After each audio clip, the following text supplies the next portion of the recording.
Hello, everybody, and welcome to the Rivalz podcast, the podcast where two friends who are fans of rival teams talk about sports. We're your hosts, Drew and Noah, and today we're going to be doing our second version of our NFL mock draft. Yes, and I'll carry it away to begin with. Our schedule, switch things up. And yesterday, you did. I'll do a schedule day. And first of all, we did our mock draft a month and a half ago, maybe 2 months ago. And since the official draft is tomorrow, we're going to be doing a special one today. And we're going to be doing with trades. So we'll maybe have a few trades in with swapping picks. So yeah, today we just did our intro, and then we'll go over a few of the pro days that players have had, and then we'll have our official mock draft, and then go out like always. So we'll start with the mock draft. Yeah, NFL draft go over is... the pro days as we go along with the picks. Yep, NFL draft occurring right tomorrow as of recording this. So, let's get right into it. So first off, same deal. Jaguars would own the first pick, 1-15 season. Their biggest need is a quarterback. This is the best quarterback available, Trevor Lawrence. And it's a no-doubter. Yeah. Once again, I think we of course picked him last time, their number one pick, and I think everyone has. So, what do you have to say? Not too much. I mean. Well, he's shown tremendous potential in college. Everyone knows that he's projected to be like an NFL star. So, I think everyone has him at the top of their mock drafts. So, yeah, not too much to say about this one. As you can see, they included Jaguars' previous first-round picks. A couple good ones. It's Josh Allen in 2019, not the quarterback for the Bills, but the linebacker is also really good. And in 2016, obviously, could argue the best cornerback in the NFL. We have Jaylen Waddle. Yeah. So. That obviously been a struggle for last year and maybe a few years with their draft picks, but hopefully they can turn around the franchise with this pick. Yeah. So now we have we'll do our second pick, and the New York Jets, their biggest need is also a quarterback, but they could address O-line, obviously with Penei Sewell and Rashawn Slater as options, and even other guys.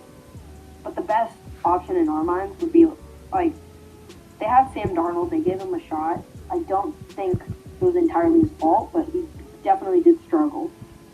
So why not replace him, since he just was traded off to Carolina, and get Zach Wilson, who they've been fond of over the last few weeks and months, and I do think they will draft him. Yeah, Zach Wilson, really great coming out of BYU, and just, I think a good pick. A lot of good quarterbacks in this draft, as you're going to see coming up, and this is probably the one the Jets have had their eye on for the past couple weeks, and take a look at these. They've had they've had some quarterback problems in the past couple years, and as you can see in the previous first-round picks, there's Sam Darnold in 2018, and then right before that, they have top-tier safety Jamal Adams drafted. So obviously, they are a pretty good drafting team. Yeah. Pretty decent. Have some of those players, and I still think Darnold should be given a shot, but Jets should move on and take Zach Wilson, the number 2 pick. No, you take number 3 for the San Francisco 49ers, who traded to get this pick. Yeah, the San Francisco 49ers are going to get, we say, is Trey Lance. 49ers have had some really great drafts in these past few years. And Trey Lance, Jimmy Garoppolo, wasn't really the best quarterback, and now they're going to replace him with Trey Lance. Lance had a great year in college this past year. Just he played his one game, but pretty okay. But then, yet again, no problem. If you want to see problems in him, he only played like one full year in college, but yet again, it was a really good year. And the one showcase game he had this year was pretty good as well. So I think it would be the right pick, as I agree with you. And say they could take Mac Jones, but if you take a comparison with Mac Jones and Trey Lance and the style of the 49ers run offense as well, Trey Lance is more mobile quarterback, so I think would fit better. So Yeah, mobile quarterbacks are. That's why we think Trey Lance should go to the. Yeah, mobile quarterbacks are kind of taking over the league right now. It's really the quarterbacks of the future. You really want someone who can get out of the pocket, either scramble or just make something happen. And 49ers have had some really great draft picks. And as we mentioned, we have Nick Bosa right here. Ayuk was pretty good this past year. All the way in 2016, we have DeForest Buckner. Reuben Foster, pretty good. Yeah, just really solid. They're a great organization. I think they made the right idea in mind when they made this trade with the Dolphins and Eagles. And now we have what we mentioned. We'll have a few trades down the road in this draft, and here's our first one. The Falcons own the 4th pick, and I think a reasonable trade would be the Patriots swapping picks with the Falcons to take a quarterback. Who's that quarterback, you may ask? And we think Justin Fields. In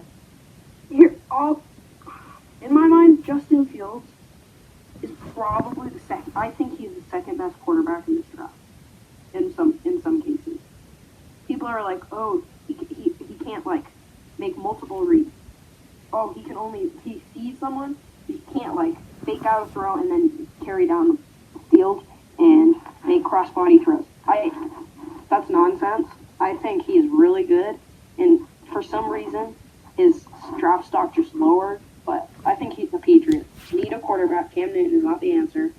So I think Justin Fields is perfect. Yeah, the Patriots, ever since Tom Brady left this past year, Cam Newton didn't really do too well, and they had a couple games where he was benched, and their backup, forget his name to be honest, just didn't do too well either. And they really need a quarterback, and I think we think them trading up to 4 to get Justin Fields is a pretty realistic trade up because, as I just said, they've had some quarterback woes in the past couple games and weeks, and they need a solution. So, also as you can see, once again we have the first round picks. And the Patriots are known for being an awful draft organization in the first few rounds. Yep. They usually find guys in the 5th and 6th round. So. Who are really good. And the thing is, they look at this. Because of how good they've been in these past few years, they just don't have any of their first because they've traded them. Because they don't need the draft because of how good their team was when Brady was there. But maybe Justin Fields can turn their organization right back to where it was 2 years ago.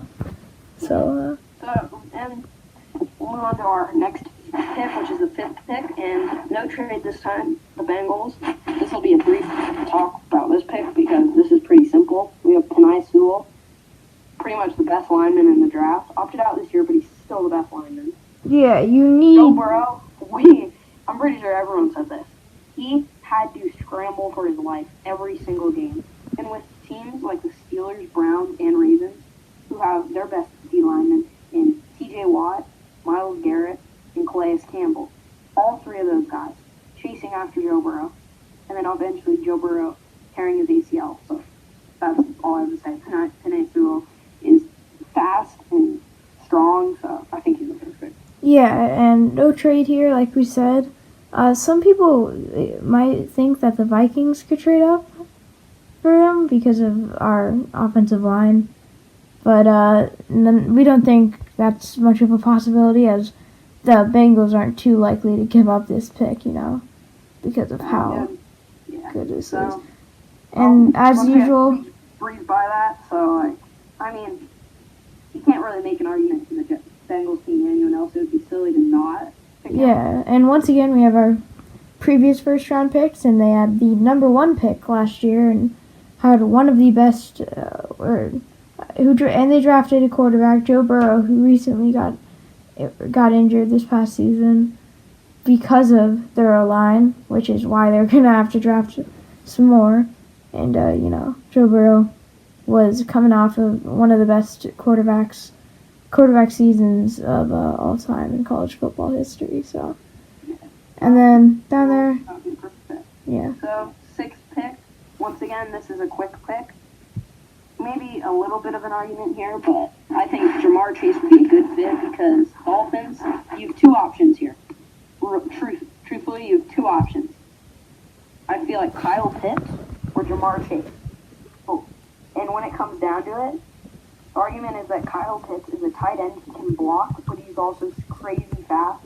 And he is insane hands. So, I just think he's great. But at the same time, Jamar Chase is the best receiver in this draft class. So, that's... what do you have to say now? Nothing much, really, but... Yeah. Really great wide receiver from LSU. Justin Jefferson's teammate, and actually was the number one option. Jefferson was I think second or third. I forget. But anyway, yeah, not too much to say about this. Good wide receivers and players. So. Yeah, pretty self-explanatory. The Dolphins would make the right choice. Yeah, got to give some more options for Tua. So now we have our 7th pick in the draft, and we is debatable, but all I have to say is Jaylen Waddle, if he had played this year more, I do think he could have won the Heisman as well. People are like, oh, Devontae Smith is better. He had an insane year. Possibly Jaylen Waddle couldn't have. If you look at Jaylen Waddle, heading into this year, he was the number one Alabama wide receiver. And he got hurt, so yeah, it affected him. But the Lions need a receiver, like a slot guy like him. Yeah. He could also be a punt returner, so. Yeah, after losing Kenny Golladay and Marvin Jones, they really need to fill in that spot. And Jaylen Waddle, pretty good filler. And if you think that Devontae Smith might go a little bit higher, even like Drew said, Jaylen Waddle showed a lot of promise before he got hurt. And also, just, there's been a couple concerns about Devontae Smith's height and his weight, stuff like that. He's just a bit of a smaller receiver, but we just think Jaylen Waddle has a little bit more potential. And another player who has a lot of potential is the 8th pick in the draft, which is Mac Jones. So, Drew, you can take it away with this one. Mac Jones, the hype people are overreacting about Mac Jones is highly overrated, but I don't mean to sound like against Mac Jones. I'm not against him in any way. I think he's a talented player, but I do think he's a little overrated. He had an okay pro day. He was overthrowing some players. People were shaking their heads. Bill Belichick, for example, didn't like it. And he's a slower quarterback. He can make throws on the run. But even his wind-up throw ball, it's a little bit slower, so I think it affects him. He's mainly a pocket quarterback, and if he can get out of the pocket, great. But he's more of a pocket quarterback, so I think that could affect him. But the Panthers, just dishing out Teddy Bridgewater a few hours earlier today, I do think Mac Jones is a perfect fit with Sam Darnold being a bridge quarterback and Mac Jones being the future. So. Yeah, the Panthers recently traded Teddy Bridgewater away for a 6th-round pick to the Denver Broncos, so Mac Jones would be a good pick for them. And they did also trade for Sam Darnold, but we just think Mac Jones would probably be their starting quarterback, most likely. Nothing else really to say about him, so we'll go on to our 9th and 10th picks with the Broncos and Cowboys. Yeah. I'd call these two teams mediocre this year, and really both teams fit team needs and what would fit them. Personally, I think is their defense, secondary, and middle of the field. Those type players in the secondary is the Micah Parsons fits the whole Broncos play style. Justin Simmons re-signing, and their secondary is elite, is what I'd call it. Their team, I do think their defense is better than their offense. So their D-line's insane. This would be the perfect way to address all of those problems, the weak linebacker core. So Micah Parsons going to the Broncos, I see, and Patrick Surtain, the second, his father played in the NFL, and he will carry on the family legacy by going to the Cowboys, we think. And the Cowboys, well, let their defense speak for itself. When I say it was awful, they have no highlights this year. They just couldn't stop at any team. Their wins was because they only beat bad teams. Is really what happened. So I think Patrick Surtain would be the best. I think he's the best corner in this draft. So Yeah. Do you agree now? Yeah, I do. Yeah, it's either him or J.C. Horn for the Cowboys. They need a corner. They gotta get one, and we just think Patrick Surtain is just the second is a better pick. So not too much to add. Their defense has been lacking, so just gotta improve it. So now that's our top 10 picks. Now we're gonna speed it up a little bit. We have 11 through 15, yeah. So once again, we'll speed up. So we got the 11th pick, Devontae Smith. We talked about his size affecting him. I do think he'll still be in the top 15. And he will go to the Giants, who definitely still need a wide receiver, even after signing Kenny Galladay. Yeah. Next few picks, we have the Eagles, Chargers, Vikings, and then the Falcons, who we have in a trade with the Patriots for the 4th pick. So, yeah, you see the picks here on the screen. Obviously, Eagles stands out. We got Kyle Pitts, who is like a wide receiver because of his speed and hands. But he's actually a tight end, which is crazy. And the next few, obviously O-line for Chargers and Vikings. Yeah, and Vikings. And for the Falcons, we'll talk about Vikings in a sec. I want to give you your time to talk about your team. Yeah. The Falcons, we have selecting J.C. Horn, who you'd think even the Eagles or the Giants would take a shot at J.C. Horn, but the Giants' corners are really good, and the Eagles can't pass on Kyle Pitts. Yeah. Here you go. The Vikings. Yeah. Taking Christian Darsoff. One of the best O-linemen in the draft. We really need an O-lineman, desperately, an O-line, desperately in this draft. That's really our main focus. He would be a pretty great fit, coming from Virginia Tech, and we just really need an O-line. That's about it, to be honest. But yeah. We'll go to our next few picks, 16 through 20, and we'll have another trade in here as well. I like this trade. But Caleb Farley leading things off. He didn't play this year, but he's injury prone. But still, at the same time, he has the talent and the speed to catch up with any wide receiver and line up against any tight end in the NFL. So he'll be a great fit for the Cardinals. Next few picks, we have the Raiders and Dolphins, both going by way of defense. And the Packers, in my opinion, Packers staying put. In my opinion, I think the Packers would make up a really good trade with the Washington football team to get up to the 19th pick. And here's why. Packers need a O-line or a linebacker. Their linebackers you have Chris Barnes and then a bunch of people who I don't think are enough. And then on O-line, I don't think it's worth taking any of the guys available.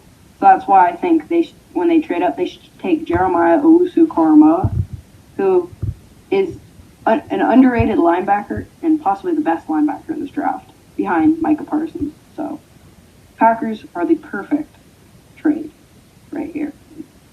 Yeah.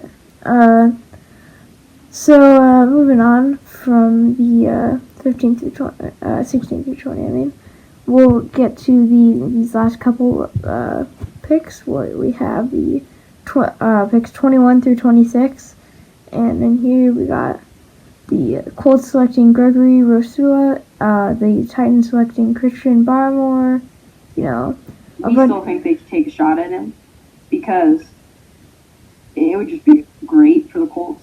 They don't need many needs. In fact, I think they should trade for and get a bunch of picks maybe in next year's draft or even the year after that. So yeah, and we skip ahead a little bit. Keep this, I do think this would be great. Skip ahead a little bit. We got Steelers getting Najee Harris, who's a great running back. So just a replacement for James Conner.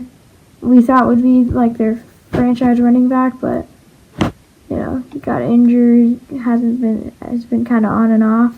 So yeah. And that'll pretty much wrap it up. We have the Jaguars and Browns in the defense as well. Not too many big names. And then lastly, our last. Jim Davis. Oh yeah, and then we'll go to our last bit, the last 27 through 32. And these are guys who aren't highlighting the top of the draft, but one name up here you'd reckon. Actually, probably two, both for different reasons. First, we had the Ravens taking Jaylen Phillips, who's an edge rusher from Miami. Him and Gregory Rousseau were really good on the Miami defense.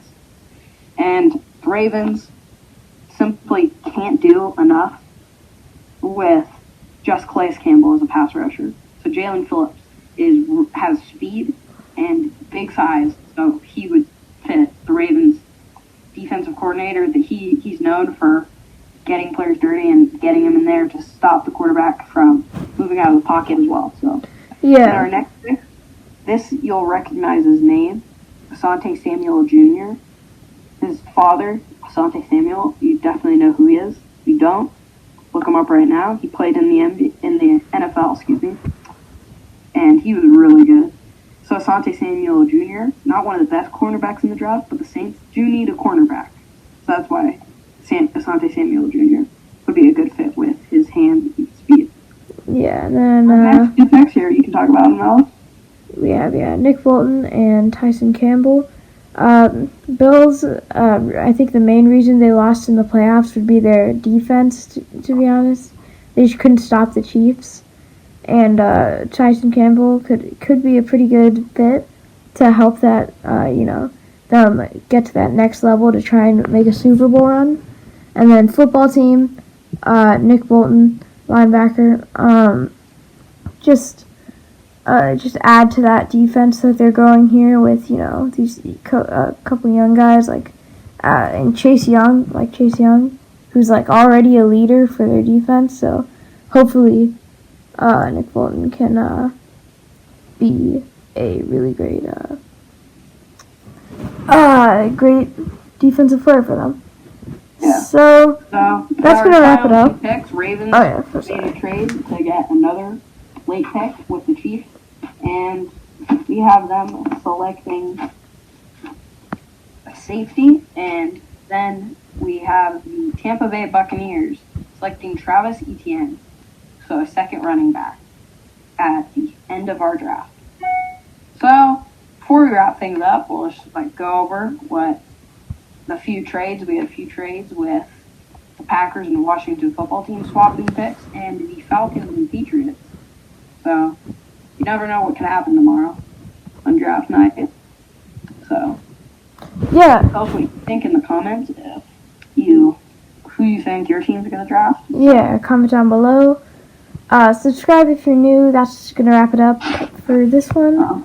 And yeah, this was a fun one. Subscribe. Yeah, popping up on screen right now. We have our playlist and most recent video. Subscribe if you're new, and yeah, we'll see ya. Yeah.